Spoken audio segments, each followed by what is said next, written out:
Captain Marcus Chun had grown accustomed to the peculiar stares his crewmates gave him aboard the stellar horizon.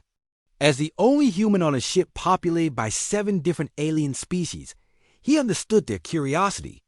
What he hadn't expected was their reaction to his companion. "That thing follows you everywhere," observed Zixtal, the ship's Raxian navigator, her 4 eyes blinking in sequential confusion as she watched the small, furry creature padding. Behind Marcus through the corridor, Marcus glanced down at his companion, a compact, orange tabby cat named Whiskers, who was currently investigating a particularly interesting scuff mark on the deck plating. "He's not a thing. He's my cat." The bridge erupted in what could only be described as alien laughter. Creetha, the insectoid communications officer, clicked her mandibles in amusement. "Humans and their primitive emotional attachments," she chittered. "You brought a non-functional organic unit aboard a starship?" "Cats aren't non-functional," Marcus replied, settling into his captain's chair as Whiskers leaped gracefully onto his lap. "They're excellent companions." Chief Engineer Bogtar, a massive Gornian whose species had conquered 3 star systems through pure strength, let out a rumbling laugh that shook the bridge instruments. "Look at it, Captain Chun. It does nothing but consume resources and sleep. Even our smallest utility drones serve more purpose." Whiskers, apparently sensing the attention, opened one amber eye to survey the bridge before closing it again and began to purr, a sound that seemed to mystify the alien crew even further. "It's malfunctioning," announced Dr. Yelenev, the ship's crystalline medical officer. "That vibration suggests internal mechanical failure." "He's purring," Marcus explained patiently. "It means he's content." The laughter continued for days. Whiskers became the ship's unofficial entertainment, though not in the way Marcus had hoped. The crew found endless amusement in the cat's apparent laziness, his tendency to sleep 20 hours a day, and his seeming inability to contribute anything meaningful to ship operations. Zixtal began taking bets on how long the useless fur creature would survive in space. Bogtar suggested using Whiskers as a test subject for the ship's new gravity generators. Even the usually professional Creetha started making jokes about human intelligence being inversely proportional to their choice in companions. Marcus endured it all with patience born of command experience, though he occasionally caught himself wondering if bringing Whiskers aboard had been a mistake. The cat seemed oblivious to the mockery, spending his days exploring the ship, napping in sunny spots created by the observation deck's artificial sunlight, and occasionally gracing the crew with his presence during meals. Everything changed during the 3rd week of their deep space survey mission. The ship's proximity alarm shrieked at 0300 hours, jolting the crew from sleep. Marcus rushed to the bridge to find his officers in various states of panic. "Captain!" Zixtal's voice carried an edge of terror Marcus had never heard before. "Long-range sensors detect a Silkfang destroyer closing on our position." The bridge fell silent except for the steady ping of the approaching vessel. Silkfangs were the galaxy's apex predators, a species so feared that most civilizations simply fled at the first sign of their distinctive ships. Standing 8 feet tall with razor-sharp claws and an insatiable hunger for violence, they had never been successfully defeated in ship-to-ship combat. "All hands to battle stations," Marcus ordered, though he knew their signs vessel stood. Little chance against a Silkfang destroyer. "Prepare for—" The lights went out. Emergency power kicked in a moment later, bathing the bridge in red light. Through the observation deck's transparent aluminum, they could see the sleek, predatory lines of the Silkfang vessel as it extended docking clamps toward their hull. "They're boarding us," whispered Creetha. The sound of cutting tools echoed through the ship as the Silkfangs breached the outer hull. Marcus drew his plasma sidearm, knowing it would be largely ineffective against creatures that had evolved on a death world where everything tried to kill everything else. Heavy footsteps thundered through the corridors, accompanied by the distinctive clicking of Silkfang claws on deck plating.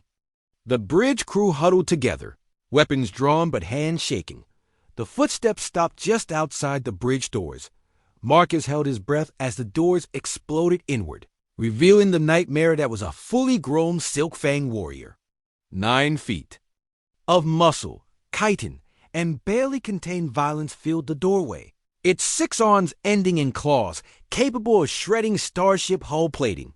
The creature's compound eyes surveyed the bridge, cataloging threats and prey with predatory efficiency. Its mandibles clicked in anticipation as it focused on the clustered aliens. Then it noticed Whiskers. The cat had been sleeping on Marcus's chair, curled into a perfect orange ball. The explosion of the doors had awakened him, and he now sat upright. Amber eyes fixed on the intruder with typical feline intensity. The Silkfang warrior paused, its head tilting as it studied this small, furry creature that showed no fear. In its experience, all prey either fled or attacked when confronted with Silkfang's superiority. This tiny being did neither. Whiskers stood, stretched with deliberate slowness, and then did something that would be talked about in xenobiology circles for decades to come. He hissed. It wasn't the sound of a frightened animal. It was something primal, something that reached back through millions of years of evolution to when Earth's apex predators stalked prey much larger than themselves. It was the sound of concentrated violence wrapped in 10 pounds of fur and attitude. Silkfang warrior took an involuntary step backward. Whiskers arched his back, his fur standing on end, transforming him from a sleepy house cat into something that looked far more dangerous. His eyes never left the alien predator as he issued another hiss, this one somehow conveying that he was prepared to defend his territory against all comers. The standoff lasted perhaps 5 seconds. Then Whiskers attacked. What happened next would later be described by Dr. Yelenev as physically impossible according to all known laws of biology and physics. The small cat launched himself through the air with explosive force, his claws extended and his body a blur of orange death. The Silkfang warrior, caught completely off guard by this tiny creature's audacity, barely managed to raise one arm in defense before Whiskers landed on its face. Claws designed by millions of years of evolution to catch prey found gaps in the alien's chitinous armor, while teeth meant for delivering killing bites to small mammals somehow found vulnerable spots on a creature that should have been invulnerable. The battle lasted less than 30 seconds. When it was over, the 9-foot Silkfang warrior lay motionless on the bridge deck, its compound eyes staring sightlessly at the ceiling. Whiskers sat beside the corpse, calmly cleaning his paws with the same methodical precision he applied to his daily grooming routine.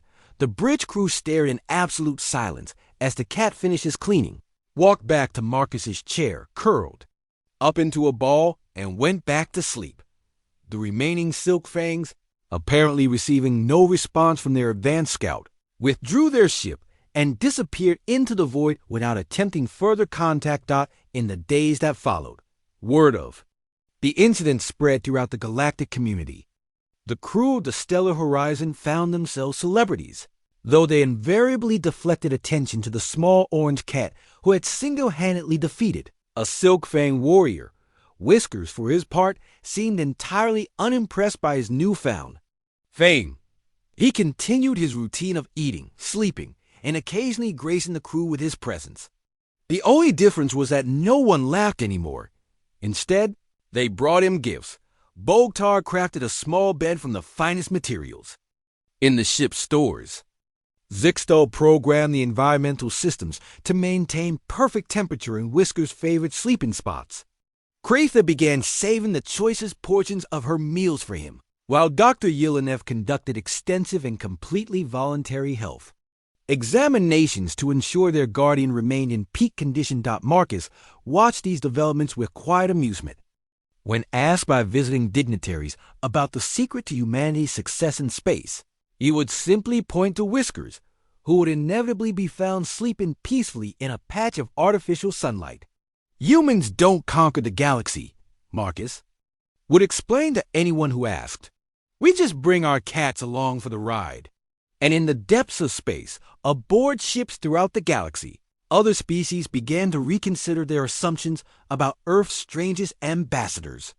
Perhaps there was more to these small, sleepy creatures than met the eye, Perhaps there was more to humans than met the eye as well after all.